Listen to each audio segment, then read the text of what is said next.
Sparkles and Shivs, it's the Con Mom Show. Stephanie. And Sarah. So for you as like an actual professional, semi-professional, whichever you prefer, I don't know what term you prefer to be labeled as. I honestly, Cosplayer. yeah, as a cosplayer, I have never made a cent off of it, anything. And that's never been my goal. I set out to be a hobbyist cosplayer, to do it on my free time as a leisure activity, as communal activity with friends type thing. And so that's always been my goal. I've never wanted really to be a professional cosplayer. It just, I didn't want to merge those two things together. It just wasn't for me. Yeah. And whereas I did it for fun because I wanted to explore and make things, make costumes. Mm-hmm. But then, of course, I switched more to the photography. I still do it, but it's not like for me, it's something I do as often anymore. I have to find like a character I'm like, yes, like Sailor Moon. Mm-hmm. That's what I'm. Eternal Sailor Moon when Comic-Con comes back. I'm making me some fiber optic wings. It's gonna be great. Eternal Sailor Moon. That's my goal for 2021, 2022, whichever Comic-Con we get. That's what I want to do. So, but yes. So we were talking about, since like I don't cosplay as much anymore. For you, like what your cosplay in 2020 looked like for you? It didn't exist. That's not true. I went to one convention in 2020. In January. It was Stockton Con Winter Edition, which is the smaller version of an already small local con in my hometown there. And God, what did we even do? I think we might have done like Hogwarts students or something like that. It was super casual. It was just one of those we're just going to go to it for fun and we're going to keep it casual, keep it comfy. I don't even know if I had it. I'll check my Instagram. I don't even know if I wore anything that I made, which, not that you need to make everything or even anything on your cosplay for it to be a legitimate cosplay, but just I do make a lot, or I did make a lot. So just kind of like a comparative example, it was very, very much, the level of I'm going to cosplay was I'm going to go dress in costume and just be comfy with friends. And that was partly due to there's a lot of other stuff happening in my life in 2020, even before COVID hit. I was kind of in the middle of wedding planning. We had just my wife and I had just been fiance. Just bought a house a few months prior. So we're still there was so much other stuff happening that it was cosplay can just be a little bit on the back burner for a little bit. Because this was my hobby. This was my happy, fun, pretendy fun times. So I was keeping it very low pressure, low effort. Yeah. I mean, it was stuff I already had. I wasn't making anything new. And then with 2020 hit, it was just, I didn't cosplay after that in 2020. There was nothing to go to. There was nothing to do. And there was so much on my plate. For one thing, don't ever, whoever's listening to this or will be listening to this, don't ever buy a house at the same time you're planning a wedding. It's really stupid. Don't do it. Just don't do it. It's terrible. I'm learning here. I have yet to buy a house. I would like to do it eventually, but it's so much. I can't even imagine. And then 2020 in the middle of all that, and you're just like, the house we actually bought in 2019, but we were planning the wedding at the same time too, and so the house was fresh, and then we were planning the wedding, and that just took up so much, and the kind of the mental and emotional capacity was just used up at that point because we had to push out the wedding. We had to do all this other. It was so much that it was a while before I got back to even doing just kind of closet cosplays again, because I had to go into kind of self-recovery mode a little bit. Which I'm sure is not an uncommon story with a lot of cosplayers. It was a depressing freaking year. I know I only went to one con in 2020, which is weird because normally I go to at least 10 or so. And I went to SatCon Stack Anime. I guess it's Stack Anime. Yeah. Their winter one, so it was like the very beginning of January. I think it was like January 3rd or something like that. It was like 2 days, Sacramento. And I'm like, if I would have known that was my last convention for like basically 2 years, I would have partied a lot harder. I'm just saying. Right?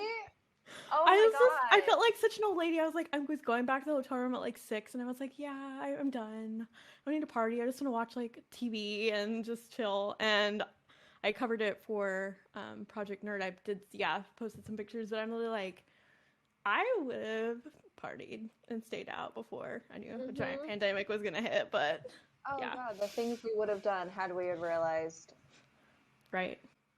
I would have cosplayed or something. Yeah. I think I wore like a ball gown one day because like that's my thing now. I'm like, I'll just wear a gown and tiara. Like, it's cool. But I don't think I actually wore anything. I was just like, I'm casual. It's cool.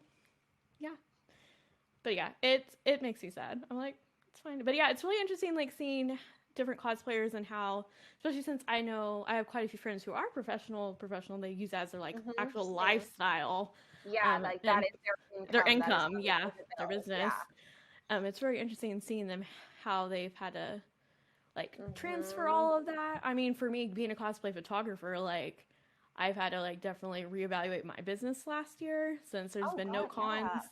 And I still like have done a few like cosplay shoots, but of course it's like outside social distancing. But yeah, like most of my photos are around cons. I travel and photograph people, so it's been like really weird. I've done a lot of families, maternity, normal things, but but yeah, I'm looking at that and reevaluating how you do that's very interesting for 2020. I feel like. Yeah, and I've seen people do so many different directions. Like, I definitely went into the, like, I need to step back, recover. I just need to take care of myself emotionally right now because there's so much doing and kind of baby steps back into creative headspaces because that was a struggle for me. I have seen some people like it's there's been a lot of people who do the more, cosplay pays my bills, have stepped into more of like the OnlyFans route and the Patreon route, which is, like completely valid. Yeah, absolutely. Like hats off to those cosplayers, all of them. They are working very, very hard, being the model and the photographer and the editor and the marketer and this, like it is a lot of work and a lot of man hours that these cosplayers put into stuff. And it doesn't matter what the demographic is. Hard work is hard work. And so, massive props to those, because especially in such a draining year to put in that level of time and commitment is so much. But that was definitely like, I saw that happening a lot of, I know, honestly, I want to say most of my cosplay friends at this point have like at least dipped their toes into the Patreon OnlyFans side of things. And so I was looking at that because a lot of, and I was like, that's not for me. Like, I love my friends who do it. I support them. I want them to be successful in it. But it did make me think of like, where is my place? What do I want? What is going to make me feel happy and fulfilled?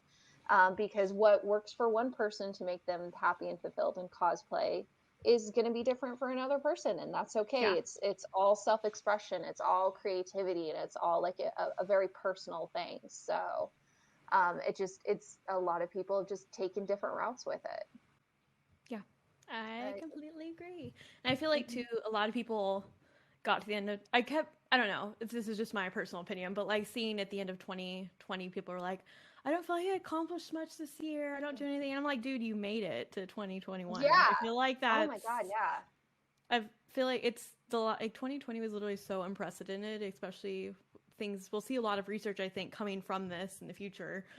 Like the psychological things, because like some of us are great and we have, like, you have a great partner, I have great best friends I live with. Some people like were alone and or don't have people that they could have like an actual quarantine bubble with, and like the fact that you made it is a great accomplishment. I'm just saying. Yeah. Like, And Yeah. also, like, your validity and self-worth as a human being is not tied into your productivity or accomplishments. Yeah. It's just not. It is okay to just be and just be like, I just need to set a time to just breathe and Yeah. exist and just take care of myself so I can make it to that next month or next year. Yeah. I mean, there's a lot of different people I support on Patreon and other places because I fully believe in supporting artists. Hmm.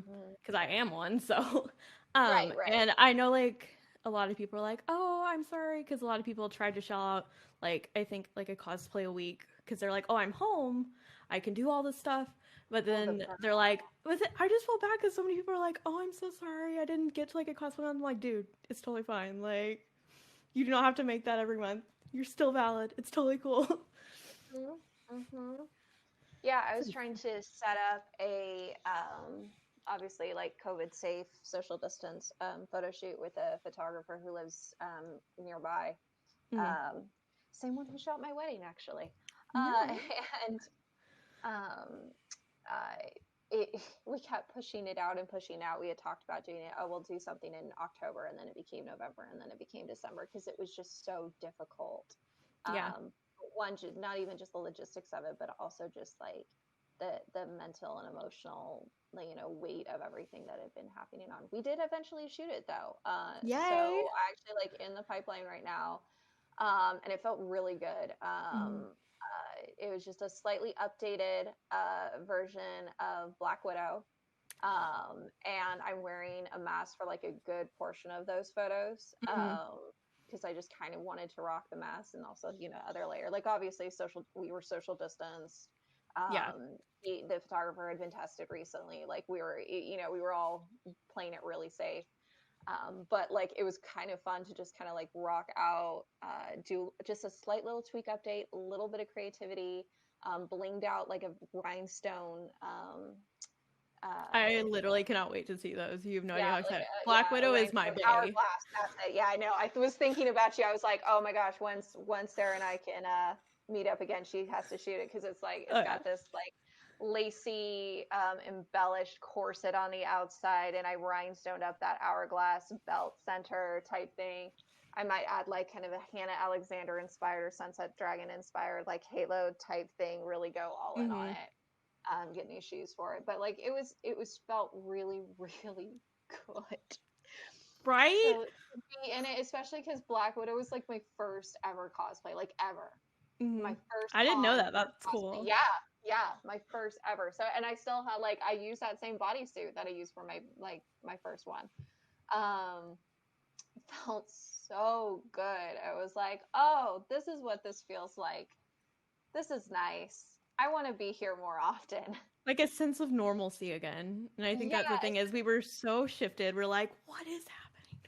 Yeah. mm-hmm. Well, That normalcy I and also that like I did this and yeah. I did a thing, and it doesn't have to be like like I wefted like, all of the lace and the wig and all, like it just I put this together. It doesn't matter where the pieces came from, but I put it together, I put it on, and I felt really good.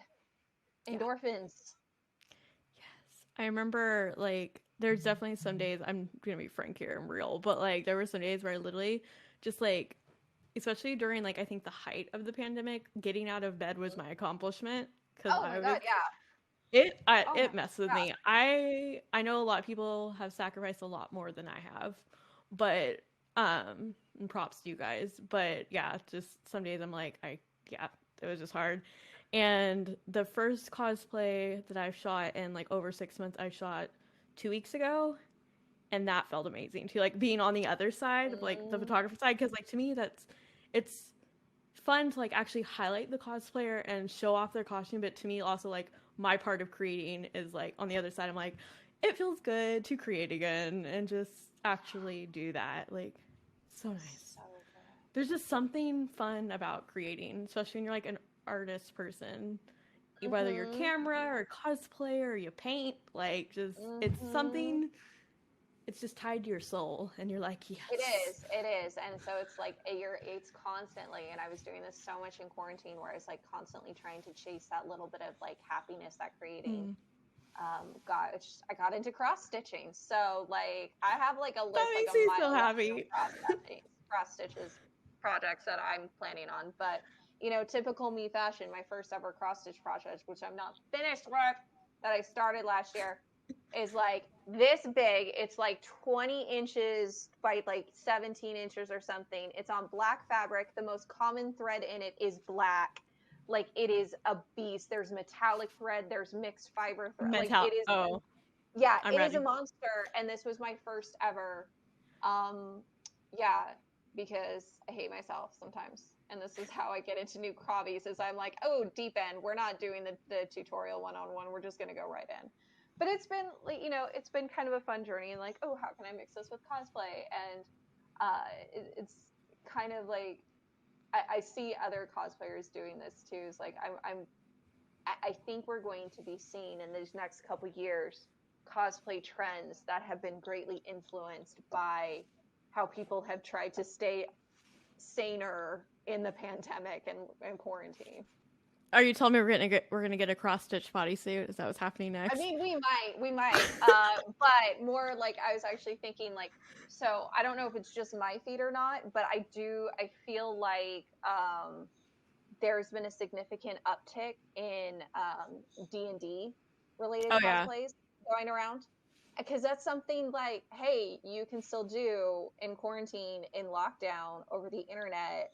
Like, so it's just, there's been a resurgence in that. And that's that can be, it's the imagination to let you go haywire. And, oh, hey, there's characters. If only someone could design costumes and make these costumes for and then them. You're like, and there's like, yeah.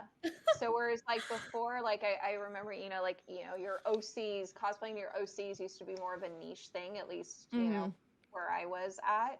Where, you weren't surprised when people did it, but like it was more niche and more and smaller. Whereas after this, once cons are open up, I think we're going to start seeing like huge groups and gatherings related to D&D, or even if you're dressed up as like your own campaign character, people are gonna be like, oh my god, you're tiefling, oh my god, is that a kenku, oh my god, like just that sort of shared geekery where it's like, I don't know which character you are, but there's like that shared bond that I know what fandom you are in right now.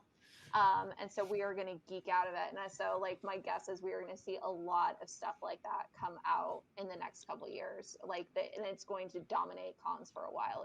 That's my guess at least. Yeah, all I know is like the actual when it's safe and we all, get our shots, whatever.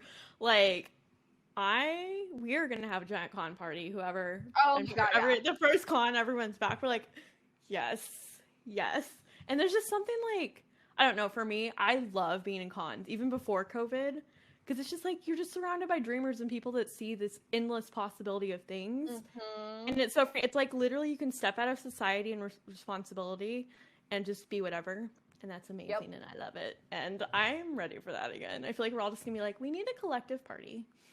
I'm ready. God, yeah. That's me. Like as soon as like my hometown con is back up, because my hometown con, like, I mean, you say it's like 5 minutes away from where I live is the center for it. And I got this house. I can sleep so many bodies in this house. I'll be there. I got a barbecue. Like, we just got a new sofa that'll convert to the sleeper bed. Like, I am ready. Like, if my house is not filled with bodies, I'm going to be so mad. This is what happens when you get a bunch of extroverts together. We're we're going to have a party planner, and I have not had a party to plan. The wedding doesn't count. That doesn't count, okay? Right. But I haven't had, like, a goofy, nerdy thing, fun party to plan in so long. Like, I'm planning the wife's birthday party right now because it's in October. And so I hope things will be able to have a party by October. But I'm seriously planning her birthday party for, like, 3 months at this point. I don't blame you. I 100% do not blame you. I'm just saying, I'm like, I'm ready. It's great. It's going to be great. It's going to be Legend of Zelda thing. We're ready. I spent my 2020 adopting a cat. Yes. And I got a kitten. His name is Silas Alucard, after my favorite gay pirate. I have Silas is from not Enchantment Ray, but Sorcery of Thorns. He's the like demon butler, and then Alucard is from A Darker Shade of Magic. I'm a book nerd, so and he's the gay pirate that's like special, and I love him. So yes, I'm like and he has lived up to his name. He is very sassy and a diva, and he's my favorite. So yes, but yeah, I think too. Sorry, go ahead. Yeah, it's just we adopted a dog for 2020, so I know. I love seeing y'all's pictures. That fills me with happiness, especially when the cat and the dog are together. Makes me happy. He's warming up to her. Like he's actually approached her a couple times in the last week. Like, hey, do you want to snuggle? Do you want to groom me? Which is a big deal for him, because she wants to be attached at his hip constantly, and he's just like, what are you? Go. I took Silas out today because it's snowing here in California at the time of this recording. So, and I took my kitty outside for the first time and into the snow, and he first he's like, I don't know what this place is. We stuck in the snow, and he was like, this ain't too bad. I don't know what it is. And I'm like, are you going to be sad the next time I bring you out and there's no snow? Like, probably. Yes. But yeah, going back to cons, I think it'll be interesting too, because we were talking about like cosplay trends, but seeing how cons themselves are going to change as a result of this, like what are like the lasting implications. Like I know several cons that also have gone under, so I think like the con circuit's going to be a lot different, and it'll be very interesting. Yeah, and it's weird too, especially since we're both in California, and California prior to COVID kind of had a bit of an issue with just oversaturation of cons. Like there for a bit it seemed it's a little extreme. Yeah, like you could easily find just in within a 2-hour radius or 2 to 3 hour radius, you could find an event a week to go to, which that is a little excessive. And like it's one of those like weird things where like you don't want to like say like maybe it's for the best that somebody like went out of business, because that's never a good thing. Like you don't want to celebrate that. No. But it's also one of those like I'm hoping that the con scene in California like has made good changes in response to this, or maybe like kind of instead of like for example like a convention, I'll get to use my hometown one again. They have several smaller cons that they keep branching out to other local cities and type things, and a lot of them honestly like they're really meh. I'm gonna be rude here, but like it's focus on your main show. Focus on your flagship. And even like the ones that are under the same like umbrella corporation for lack of a better word, but like I feel like that I did that. No, we're also both gamers, so but it's like I feel like it gets to the problem of the fact that you're like, hey, do you want to go to a con? But then there's like which con that weekend? Like that's a problem. Like, and it feels like. I mean, I can't speak for every con or anything like that because I don't know everyone who runs them up, especially in California. I'm originally from Texas, so I know a lot of those people. But like, for me, I'm like, it feels like a bunch of people just got pissed at each other instead of like helping each other on an actual show. They're like, I'm gonna go do my own show. And so like a lot of them are very similar, which is super obnoxious. And this did follow literally the same format. All the art looks very similar. It looks like a bunch of fan fiction, and I can't tell which one was the original one. So, actually, no, not my city, but one very close by to me had this happen where there was a falling out between two showrunners of a con, and so they created their own con. One of them created their own separate thing, and it is hosted within months of the other one. And the exact same convention hall, and and the vendors are all the same. The programming is all this. Like you can't tell them apart. And we're not gonna say names, but you know who you are. So like there's like this cookie cutter format that like it can only hold up so long. Yeah. Before it just pops and at the slightest bit of pressure, you know, collapses like a flan in a cupboard. Like it just. Yeah. No, especially since like I know a lot of people, like even like cosplay photographers. I know like a lot of us won't even go to some of the cons because it's not even worth it, honestly, because it's like a lot of the same stuff, and some of them have reputations, especially the people who work behind them. There is one I'm also not going to name that I worked for, that I found out that people are very sexist, and that kind of also gave me a bad thing in the mouth. So I was like, well, we're gonna move on. And I know like it's definitely, it feels like like I said, a lot of people burn their bridges, and it'll be interesting to see after Rona, because obviously we don't want anyone not to be successful. It's not a good mindset. However, but I do hope it will make the con scene, at least in California, a lot richer, better quality over quantity. So, and keeping things in perspective and not burning bridges. And yes, you know, if someone helps out with another show, they're not automatically your enemy, and you don't need to kick them out of your show like that, because that's happened to me also a thing here. before. Yeah. Yep. And it's like, this doesn't need to be like, we can work together to create some really magical experiences for people.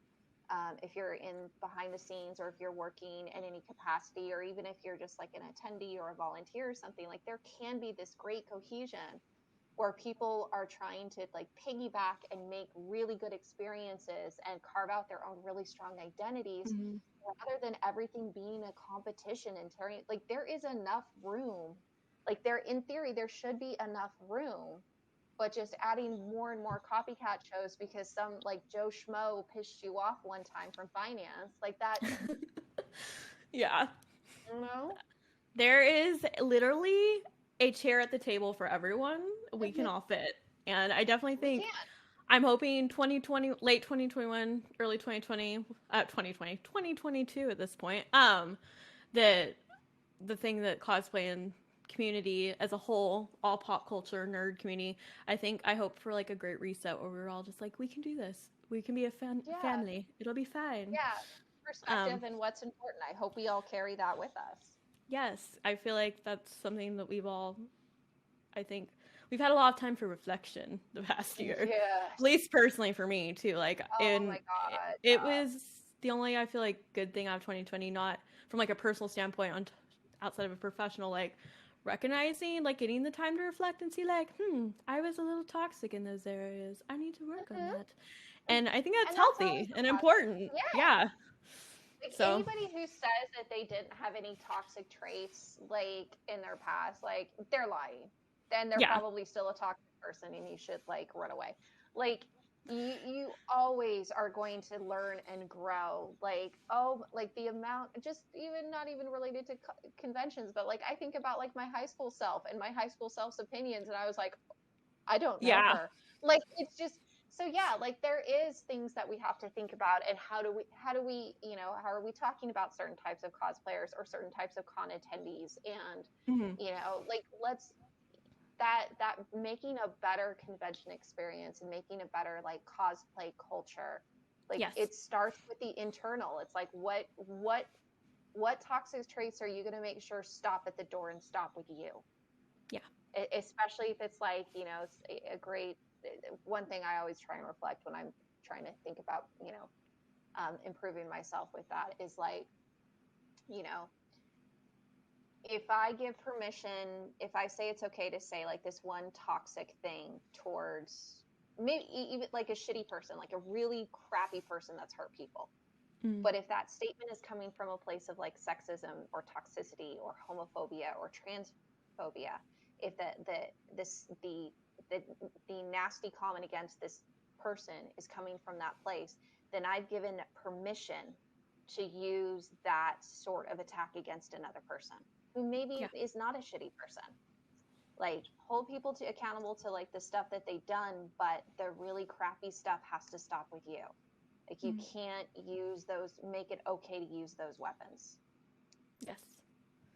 And then this is our mic drop because that was amazing and Stephanie is amazing. But Yes, I do think we should talk more about this next time and what our 2021 is going to look for us.